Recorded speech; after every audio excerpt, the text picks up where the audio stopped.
So, welcome to the fifth talk. Let's kick off. I'm going to do a recap of the last session, noting that there wasn't actually a talk last week. Last talk was the question for your reflection. Remember, these reflection questions will give you the ability to genuinely start to practice what it is that you're listening to and what it is that you're hearing. So, last week's one was about your core values. What are they and why? And obviously not why, like I'm going to question it and go, why do you think that? Why do you believe that? No. Why? Because knowing thyself is the only way that you can get to wherever it is that you want to get to, whether that be to, I don't know, a mountaintop in Nepal, or whether that be to a skyscraper where you've got like the top floor and the entire bit of it, okay? Whatever it is that you want, you've got to know yourself to be able to get there. So understanding your core values and what they are really does give you the ability to do that. Now, another question for your reflection was about which of your core values showed up when you gave or received love and why. So when you're loving somebody that you love or giving them love, what core values for you came up? And why do you think it was them? Is it something that you grew up with? Is it something from one of your caregivers? What is it? Or is that the core value that means the most to you? And that's the core thing that makes you feel loved. And that's why that's the thing that you give. So again, very important to ask yourself these questions because you can genuinely get to understand why. Now, I also then discussed how the foundation of love was built and made strong by growing, nourishing, and nurturing deep roots. Meaning, if this doesn't become a core part of how you think, how you interact and how you converse with the world, then it can't actually be anything that you'll be able to do with any real conviction or any real impact. There won't be an impact. If you are not practicing this in your internal environment and you are not then transmuting it out and translating it into your external environment, meaning with yourself and with others, then how can it ever be anything that's going to have deep roots? It won't be solid. And if it isn't solid, then understand you cannot love yourself in a healthy way. And if you can't do that, you'll never truly love any other in a healthy way. And if you don't do that, then you'll be living in fear. I don't know if that's what you want, but I tell you what, it's a miserable existence living in fear. Miserable. And I think some of you that are here today to join me, you guys know that. And that's why you're choosing love. And obviously that's why you're here. Obviously to see my face too, but you know, who wouldn't want to? What I did do also was introduce Eric Fromm and his book, The Art of Loving, which again, all of the foundation and the structure and everything that I speak about comes theoretically from him. I've then built upon it. And so it's a brilliant book. I always recommend people read it. It was written in the 1950s, but I tell you what, solid book, that one. What I then did was introduce you and discussed briefly the 4 core pillars of love. Okay, these 4 core pillars are so important for you to get to understand and know, like you know your 1, 2, 3s and you know your ABCs. It's that important. I want you to be able to reel them off as soon as someone asks you, what's your core values? What are the core pillars of love? And that's how well you really want to get to know them. Now, as I always do, I'll begin with the closing question from last week, which was what? What gets in the way of me respecting, understanding, or showing up for myself? And how does this affect me? Also, how does this relate to my past and my past experiences?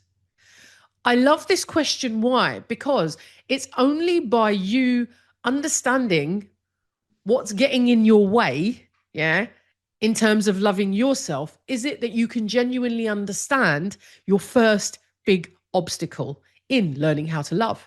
So what is it that I find so difficult giving to me, or which core value doesn't show up with me? For a lot of people, it's respect. You know, respecting our right. We really don't do it enough. And then when we do, it can come across quite aggressive. That's not helpful either. So again, which one comes up for you? And then how does that relate to your past? I think this question will always be the most important, because you've got to understand the root cause of what it is that you find difficult in order for you to then heal it and understand it and give it what it needs from the root. If you don't address it from the root, you're genuinely just putting a bandage, yeah, on a bullet wound, giving it antibiotics, cleaning it up, and then every month just trying to keep it going. You're not actually going to heal anything. Where does it relate to from my past experiences? How does it relate to my upbringing? It's a key question. Now, I had somebody send in their reflections from that key question, which was a lovely thing, obviously. Anybody that sends me anything is a lovely thing. I can't deny it. But what this particular individual said was, the thing that comes up for her was, I'm not enough. I must continuously prove my worth. And this is what gets in the way of her genuinely being able to practice the core values of love. Honestly, I think what gets in the way is this deep fear that I'm not enough unless I'm doing everything perfectly. Can any of you relate to this? I think I can, definitely. I've spent so much of my life trying to prove my worth to my family, to partners, or to myself. And somewhere along the way, I forgot how to just be with myself without needing to perform or fix something. This is actually a defense mechanism that we call altruism. So it's important for us to understand that when we move into, or if that's the first thing we do, is to jump in and fix and solve for everybody, it's actually just a defense mechanism. And then you can go, well, what is it that I'm actually trying to defend myself from? It affects me because I constantly feel like I'm failing, even when I'm not. I struggle to rest. I struggle to say no, and I struggle to treat myself with the same kindness that I give to others. And that's really quite deep. This question made me realize I've been showing up for everybody but me. And this person preferred to stay anonymous, and so she is the voice of the anonymous. I think this is really quite profound. Why? Because it's far more common than we'd ever know.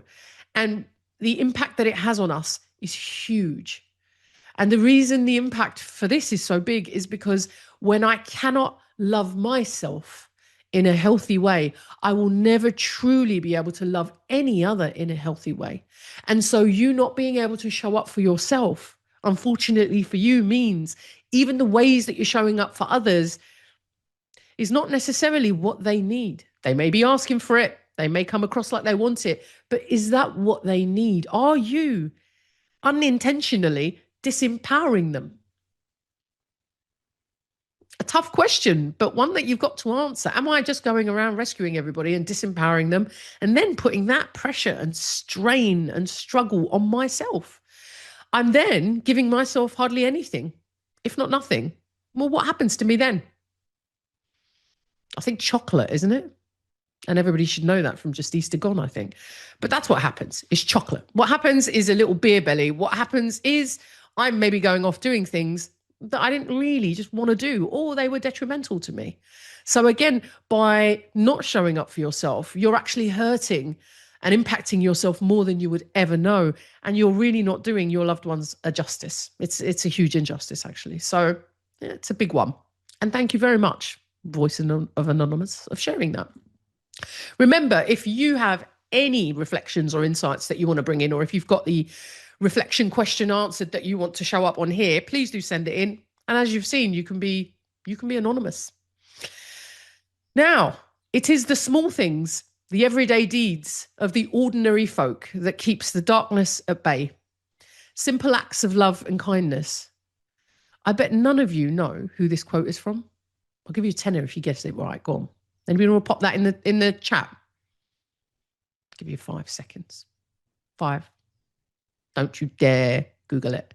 4, or chat GTP it. 3, 2, nothing in there. 1, who is it? You'll never know. It was Gandalf. Thank you very much. It was Gandalf. And I love that quote because it really is the small things. It really is the everyday tiny baby deeds that we can do, like holding a door open, like smiling at somebody, like when someone's angry or aggressive, not giving them back anger and aggression, genuinely just realizing that underneath anger and aggression is actually somebody that's quite scared and quite sad. I'm not saying take it, but what I'm saying is try to understand that even the tiniest non-egoic action, the kindest thing you can do for somebody, even the smallest one, makes a huge impact. Now, another question for reflection, because I'm really lovely like that. I know. You can pay me at the end of session if you want. What small act of love or kindness, given or received, reminded me that even the little things can keep the darkness away? What is it for you? Is it something somebody's done, said, maybe even just a glimpse or a look, maybe even just a touch on your shoulder? I think for me, it's always when I'm out. I have anxiety and I feel energy quite a bit, actually. And I don't like being out loads. I really don't, especially if it's busy. So when I have to and it's really busy, what really impacts me from anybody out there in the world is when they just give me a little smile or they're just not giving off angry vibes. A little bit kind of keep away vibes.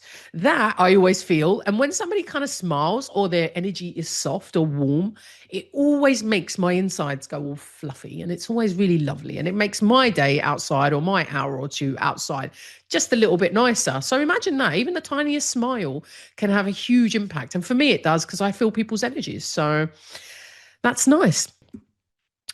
Which one is it for you? What's the tiny little thing that somebody could do for you that genuinely made you feel like, hey, the world isn't that bad a place? Knowing love. Now, this session is going to be about looking at the 4 pillars of love in more depth. Why? If you've never learned what a healthy, real love sounds like, looks like, or feels like, how it sets boundaries, speaks truth, shows up, or stays soft when it's hard, then how will you ever be able to give it in a way that's felt by those you dearly love and not just offered to those you dearly love? Because if you don't know, then you're just offering it out. It might sink in, it might be felt, it might not. But if it's somebody you dearly love, wouldn't you want them to actually feel it in the way that you were giving it? Well, then you need to know it. And you need to know exactly how it works and how in practice it looks and sounds. And how will you ever love yourself in a way that fuels your power, your purpose, and your becoming? Understand that loving is not about walking around being sacrificial and selfless with and to everybody. It is not. Love doesn't say that. And I'm the love whisperer, so I know what she says because I can hear her. What does she say? She says, listen, if everybody woke up today, if everybody just woke up today and started to love themselves in a healthy, beautifully balanced way, and that doesn't look like selfish, no, or arrogance. But if everybody did that, the world would transform overnight. You'd literally be living in utopia. I mean, utopia, I don't think we want because that would be an imbalance and everything would just, I don't know, implode. But what we want is a better balance. Right now, if we look in the world, is driven by fear in ways that, God, I cannot imagine. But if everybody did that and just loved themselves in a healthy way, so if you all just went away and used all of this knowledge to love yourself in a healthy way, then the world would transform. So if you want to change the world, love yourself in a beautifully healthy way first and learn that and get real good at it. And then start looking at everybody else. Now, the 4 cornerstones of love. As I mentioned in the last talk, the 4 cornerstones of love are the essential foundations for cultivating deep, meaningful, and healthy relationships with ourselves and with others. This foundation ensures that love is not just an emotion, because it isn't just an emotion, no, but an active, conscious practice that nurtures growth, trust, and genuine connection. And this is why it's so important that you take the time to do this. So the 4 cornerstones of love are empathy, respect, knowledge, and responsibility. I want you to know them like you know your 1, 2, 3, and 4. I want them to be rolling off your tongue as easily as that. Empathy, how we relate to ourselves, obviously, and others. Respect, how we respect our rights and the rights of others. Knowledge, how we learn about ourselves and others. And responsibility, how we respond to our needs and then the needs of others. You can see it's always you first, and that's love speaking. It's not fear, it's love. Fear says, oh, I mustn't love myself first because heaven forbid, that's selfish. Do you know how stupid that is? Like, seriously. Like, that's probably one of the dumbest things that we could ever have conditioned ourselves to believe. Because love says if everybody just loved themselves in a healthy way first, you wouldn't get all these angry, miserable, sad, really sad, scared, lonely, disconnected people, because they wouldn't be lonely and disconnected. Because the first thing they would be connected to and with is themselves. And this is the scariest part about all of this, is our loneliness is not about who we have around us. Our loneliness is about our disconnection with ourselves. It's paramount that we teach our children this. If you have children, it's paramount that you do this with those that you love and that you share this knowledge with those that you love. Because actually, that's the biggest cause of loneliness, is the disconnection with ourselves. Otherwise, when you were in a room full of people, you wouldn't feel alone. I feel the most alone, actually, when I'm in a room full of people. And I'm the most happiest when I'm on my own, because I am establishing and building a connection with myself. I'm going to break down each one of these core values. And what I'd like you to do is genuinely think about how easy or difficult do you find them to practice with yourself and to practice with others. What you will find is some are extremely easy with others and super difficult with yourself, and others super easy with yourself and extremely challenging and difficult with others. Well, what are they? Jot them down. Why? Because knowing yourself and building this knowledge on yourself is what will get you there. So the first core pillar is empathy. People really do go, oh, I know what empathy is. Everybody walks around going, oh, empathy. But yet, why are we in a world that is probably progressively moving towards being the least collectively, as a human race, we are the least empathic towards each other? I don't understand what's going on. It's like, bloody hell. Everybody knows empathy now more than they've ever known. Yet we are living in a time where there seems to be the least empathy and the least care for each other in general. I'm not talking about pockets of people. Don't take it out of context. I'm talking about general, in the way that the world is behaving generally. The act of nurturing. Love begins with empathy, the ability to nurture, to protect and support someone's emotional and physical well-being. So tell me this, when is the last time that you nurtured and protected and supported your own emotional and physical well-being? Your own, not someone else's, but yours. True empathy is unconditional, free from selfish motives, meaning it is not transactional. And it is demonstrated through small and consistent actions. True empathy is not a big thing that we do. It's not like, yeah, every year I give to charity and every year I give someone a hug and once a year I'll do the hugs campaign and once a year. No, that's not empathy. That's you ticking a box. And empathy isn't a box to tick. Empathy is a way of being. That is true empathy. Empathy is a way of being. I am being empathic. Why? Because that's a value, a core value I practice. Also, empathy would never take a selfie or record on video what it was doing and then do it to then put on social media to go, look at me, I'm so lovely. True empathy doesn't do that. It really doesn't. True empathy just behaves that way when no one's looking, actually. That's the real empathy, when nobody's watching you, when nobody's looking at you. And unconditional meaning you're not doing it to get something back. And placing it on social media can't be true empathy because that's not unconditional. That's got a condition attached to it. Let me take this so that I can place it on my social media and then I can get what it is I want from my social media. Great. It's like somebody was doing somebody's lawn the other day. And that's lovely. They did it for free, but they did it so that they could put it on their YouTube channel. That's great. I mean, listen, it's lovely. At least somebody's lawn's getting done for free. And it is, it's amazing. However, is that true empathy? No, that's lovely. You're doing it for free for somebody. I will never knock that. True empathy is in every moment. It's first with yourself and then it's with others. And it's not to get anything back. And it's not to be seen and it's not to be noticed. It's because that's the bit of love that you want to give. True empathy requires awareness, presence, and emotional availability to recognize and respond to the needs of both ourselves and our loved ones.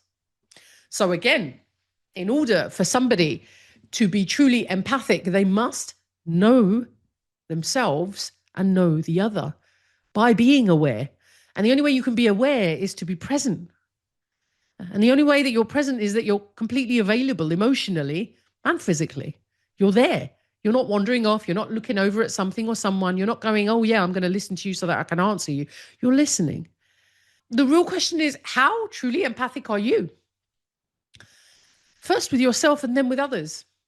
Can you relate to this, or are you listening to this going, oh, actually, I'm not sure if I do that. Either way, remember, never judge any part of what it is that you're learning about yourself or others. Never, ever judge.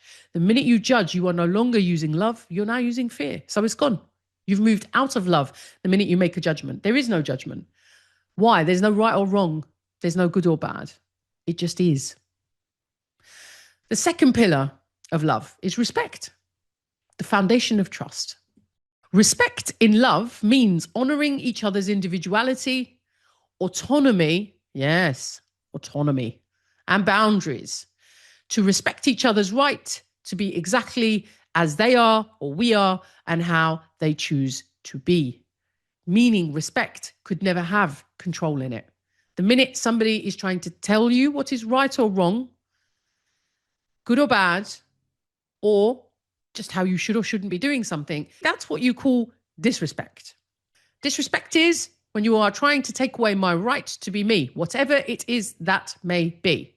Now, if you are affecting another and it's detrimental to them, they have the right to react to that. And we'll get to that in a minute. But to disrespect somebody's right is to tell them that they can't do something or push them, be a bit bullying and a bit bulldozing over what it is they're trying to do. It is about seeing, hearing, and accepting a person as they are without trying to control or change them. So when someone is trying to control or change any aspect of you, whether that be the way that you speak, whether that be the way that you dress, whether that be your hair, whether that be your body, and if you have a little bit of like love handles, whatever it may be, if they're trying to change that or control it, then understand that that is an entire pillar out, meaning that is fear. Only fear will tell you what to do. And that's them being scared. So really what you want to do when somebody's trying to control you or change you is say, what is it that's scaring you so much? And whether it be about you or whether it be about something else. But that's a great question you can put back at them. What's scaring you so much? Because I'm okay, thanks. Obviously, you're not. Respect ensures that love is free from manipulation, coercion, or disrespect, in turn allowing both individuals to coexist in harmony, even in disagreement. This is the beauty of respect. I have the right to be me, and you have the right to be you. When I am using the energy of love, when I am practicing being in love, will never take away your right to be you. I will never do that. Love will never do that. But what love will do is love will go, but I have the right to be me. And if something is making me feel uneasy, unsafe, disrespected, judged, unheard, or just fear put on me, or even aggression, I will then choose to do what I choose to do with that. And what I personally would choose to do is take myself out of that situation, because that's what I would choose to do, because they have every right to be that way. I don't have the right to tell them that they mustn't, but I do have the right to share how I feel. I'll do that And then I'll ask them. I'll ask them for what it is that I prefer. I won't tell them. I'll ask them. They can then tell me to piss off. I'll then go, okay. And again, they have every right to tell me to piss off. I then go, well, what do I want to do about it? That's true respect. No manipulation, no coercion, no disrespect. And this is how you then can coexist, even in harmony. I agree to disagree with you. When's the last time you said that to somebody? And then if you did, when's the last time they went, oh, all right then? No, people are too busy trying to change each other's minds and go, no, but I'm right. This is not about agreeing to disagree, but it is. And when you are practicing love, you will maintain that and you'll be boundaried about that. Your job is to be boundaried about your right to be you. Okay. And your job is also, when you are being in love, is to respect other people's rights to be them. The third pillar is knowledge, which is the depth of understanding, the depth of understanding. If you are not building knowledge, how can you possibly understand yourself or anyone else? To truly love, we must seek knowledge of ourselves, our loved ones, and the nature of love itself. And this is what my talks are about. And this is why I'm here doing what I'm doing, to share and give you the depth of understanding and knowledge of the nature of love itself. This means learning what makes each other feel safe, valued, and understood. Without knowledge, love remains superficial. That's right. It's superficial, unfelt, and shallow. Did you know that? That if you are not practicing to build true knowledge on another, on yourself first, but on yourself or another, then actually it's shallow. It's not even real. It's a superficial, I think I'm loving, but actually, really, I'm not. There's no depth. And without depth, there is no love. Love is so deep. It goes down so deep. It is so rooted. Fear, on the other hand, is not. It's deep, but it's not rooted. Deep love requires a commitment to learning, to growing and evolving together, being with ourselves and those we love. Evolving together with yourself, I think, is a beautiful concept that we don't give enough energy and time to. Are you evolving with yourself? Or do you compare yourself to others? Do you look at how far you've come? Do you stop a minute and go, bloody hell, mate? Like, look where I was and look where I am now.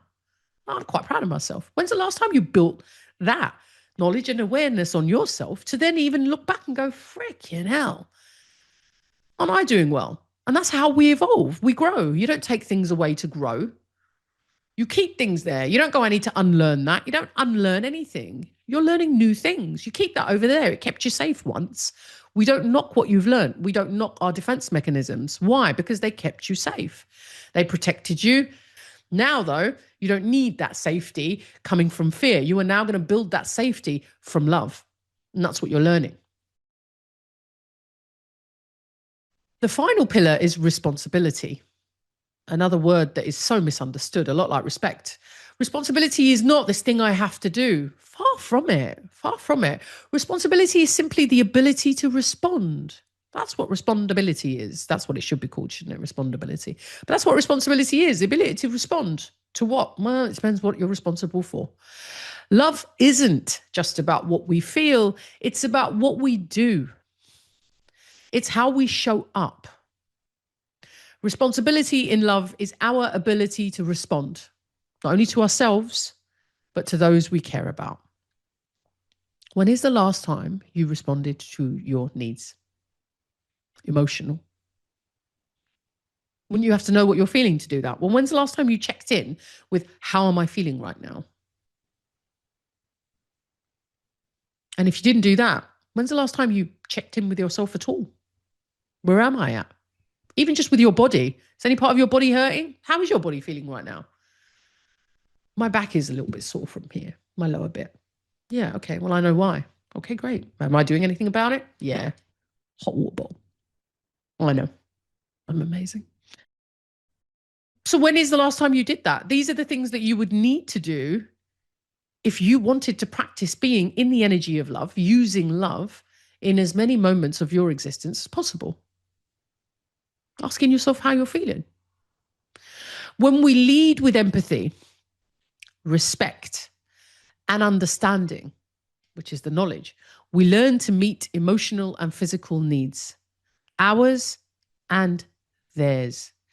Meaning, without practicing the core pillar of empathy, so without being empathic in as many moments as you can, without being respectful of your rights and the rights of others, and without building knowledge by building an understanding, without any of that, you can't actually respond to needs because you won't have the data that you need to do that. You won't have the practice in place to be able to do that.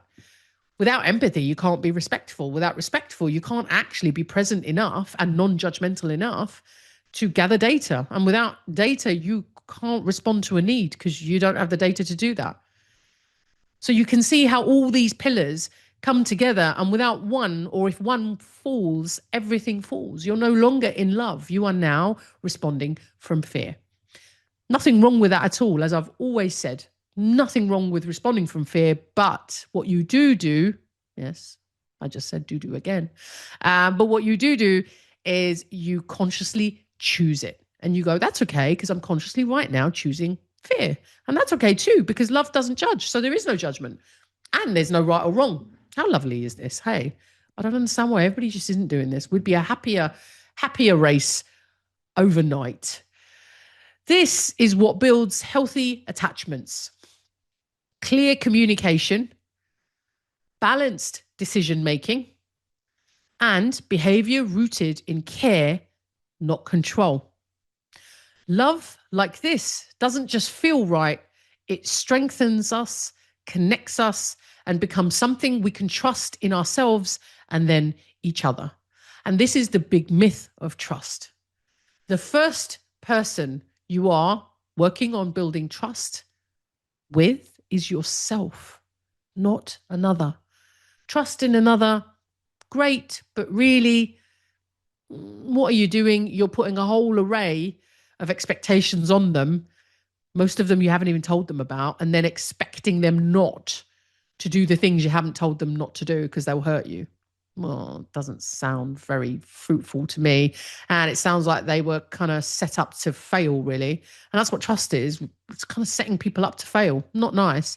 So the first thing you do is actually learn to trust yourself, which is, I know no matter what happens, I am practicing all of the pillars of love, which means I will have the ability to respond to my needs, whatever they may be, whenever they may come along, with whatever it is that has or hasn't happened outside of me. So again, I'm no longer reliant on what somebody does or doesn't do. I'm now building all of these aspects, I'm building upon them to be able to respond to my needs in a healthy way, meaning I trust myself to know no matter what happens, I will be okay. Isn't that such a peaceful place to be? It is. Isn't that such an empowering place to be? No longer desperately needing somebody to or not do something. It is. It's what builds healthy attachments. Understanding your attachment style and trying to build a healthier one, well, this is the way to do it. It enables clear communication. If you want to learn to communicate more assertively, well, then practicing how to be more loving with yourself and then others is how you do that. And decision making. I've never known the human race to be so crippled by making decisions. Everybody is so crippled by this awareness that they've got to choose something. Well, this comes from an inability to trust ourselves. And the reason we're not trusting ourselves is because we are not able to respond to our needs. Well, learn how to do that.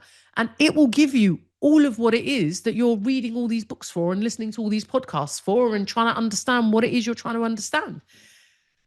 Use the energy of love. And it's not just me saying this. There are tons of people out there now in the public arena that have genuinely understood using the energy of love will get you everything it is that your heart desires and more. It sounds fluffy, but it's the truth. A question for reflection. Remember, these are the things that are going to enable you to practice what it is that you're listening to today, okay?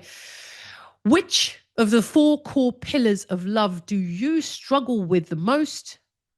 And how does that show up in how you love others and yourself?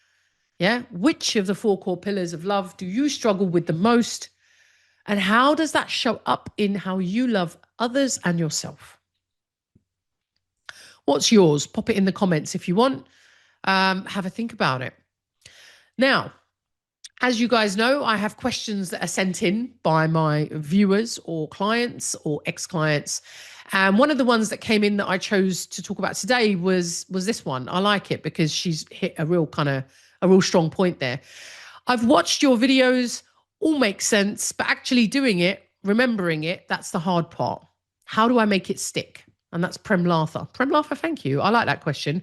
Why? Because it comes up a lot. How do I make it stick? This is quite straightforward. Okay. And that is I pick one core pillar, start with empathy.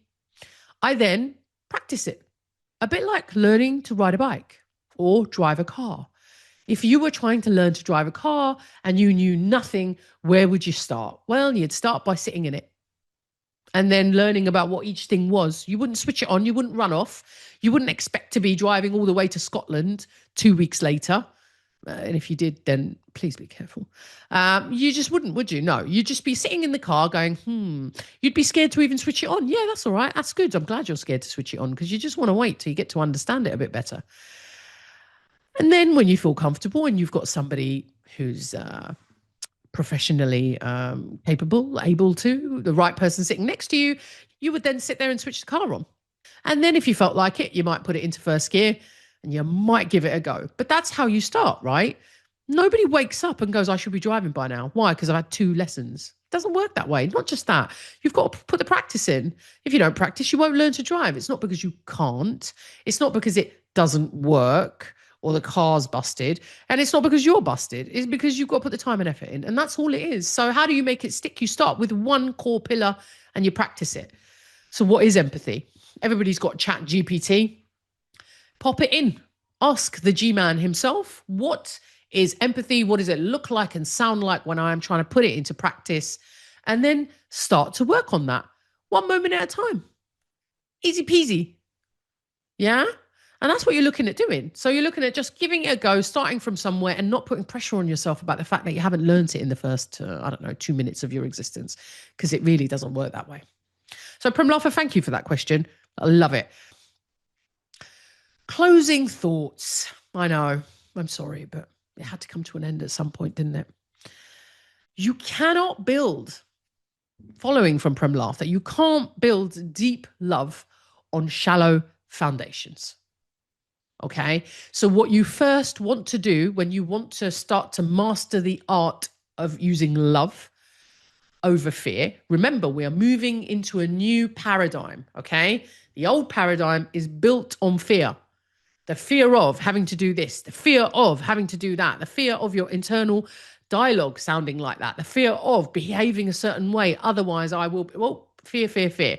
What we're now going to learn to do is to use love. Remember, our primary caregivers were not taught that. Their primary caregivers were not necessarily taught that. Your education system is not teaching you that. And so what we are doing now is we're learning what a paradigm of love actually looks like, sounds like, feels like, and what the whispers of love would be saying. So you're going to learn the pillars, practice them. You just start with one and take it from there. And then you learn to become them. As you practice, you will just naturally start to notice you're doing it in a more easier, congruent, efficient, consistent way. And then watch every relationship in your life start to shift, including the one with yourself. And that's a promise. I will give you all of your money back if you don't. Now, your reflection question, please do have a think about it because it's going to give you the ability to reflect. Which of the 4 core pillars of love do you struggle with the most and why? And how does that show up in how you love others and yourself? Does anybody have anything that they would like to share? If they do, pop it in the chat because I'm here. If not, what I will say is thank you for joining me, as always. Thank you for your support. You can book in for next week using the same link. And please do send in any questions that you've got for next week and I'll answer them. One of the things I will be talking about next week is the process of learning.